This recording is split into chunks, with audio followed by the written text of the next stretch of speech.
កុំដៃពីនេះដូកំបាទបាទពីលៀនមកបំឲ្យគ្រាន់តែជាការចាប់ផ្ដើមទេនៅមានទៀតពេជ្រសម្បត្តិទាត់ជួយពីនេះដូកំបាទជាការស្វាគមន៍ទៀតប៉ុន្តែពេជ្រសម្បត្តិបាត់ចំហមុំបាទលោកបានស្ដាំម្ដាយពីសម្បត្តិចាក់ជង្គង់ស្ដាំមកវិញពីនេះដូលោកជួយមកពីបង្គោលខៀវនេះដូកំបាទ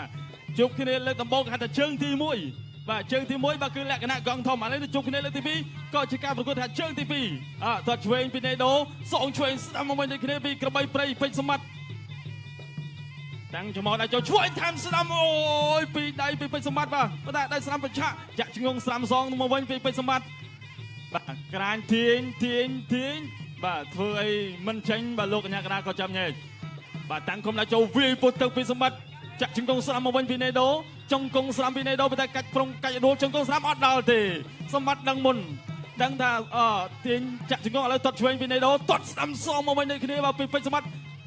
ក៏ថយផុតមកស្រូវបាទព្យាមទាត់ពីណេដូចូលចាប់គ្រាចាប់បន្តទៀតរុញចេញបាទស្ដាំមកដៃពីពេជ្រសម្បត្តិទាត់ឆ្វេងបាទកាប់ត្រឡាច់ពីណេដូចូលចាប់អោបរុញចេញ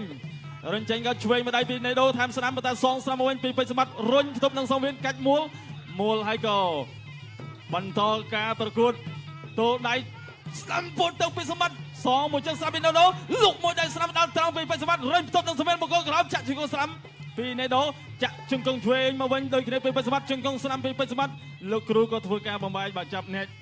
ទាំងពីរតែម្ដងដើរចូលទៅកណ្ដាលសង្វៀនបាទលោកស្ដាំឆក់ពីណេដូកំបាទវាយពុតទឹកឆ្វេងជ្រុចបាទពីសម្បត្តិកាច់ឲ្យស្ដាំពុតទឹកបាទស្ដាំសងមកវិញអូយគ្នាប៉ុណ្ណេះក៏នៅមានចង្វាក់វាយបានដែរតូលដៃជាបន្តធាក់ទល់សិនបាទពីណេដូកំបាទតូលដៃប្រុងគ្រាជើងក្រោមបន្តអត់ទេដើរចូលចាប់គ្រាជាបន្តទៀតកាច់ឲ្យចាក់ជង្គង់ស្ដាំពីពេជ្រសម្បត្តិរុះកាញ់ឆ្វេងស្រាលមកវិញពីណេដូជង្គង់ស្ដាំតែផ្លាមកវិញដូចគ្នាបាទពីណេដូកំបាទក៏ដែលអញ្ជើញមកពី South Africa បាទជាកីឡាករម្នាក់ដែលមានសិលធម៌ល្អបាទដូចពេជ្រសម្បត្តិអញ្ចឹងបាទចេះតែស្តៀងគ្នាធាក់ទល់ទៅសិនពីណេដូដើរចូលជាបន្តទៀតពីសម្បត្តិបាទវាយបយោស្ដាំតែធាក់ទល់ពីណេដូដើរចូលជាបន្តទៀតបាទឆ្វេងស្ដាំពីពេជ្រសម្បត្តិបាទក៏ជួយបាទមកឆ្វេងមួយជើងពីណេដូសងមួយដៃស្ដាំមកវិញពីពេជ្រសម្បត្តិទល់ដៃជាបន្តទៀតបាទចូលឆក់កិច្ចផុតបន្តិចសិនបាទពីណេដូចាក់ជង្គង់ស្ដាំពីណេដូសងឆ្វេងមួយពីពេជ្រសម្បត្តិដឹកទី1នេះហាក់ដូចជាធៀមចូលឡំច្រើនបន្តិចបាទបន្តដាក់ចូលទាត់តេះជើងក្រោមសិនពីសម្បត្តិទាត់ឆ្វេងពីណេដូបើថាសងឆ្វេងស្ដាំ3ដៃទៅវិញមកពីពេជ្រសម្បត្តិបាទក្របីបីស្នែងដែកបាទអ្នកលេងគុណកម្មារបស់យើងចលោឆ្វេងអត់តាន់ចេញស្នៀតដល់ឡើយទេណេដូ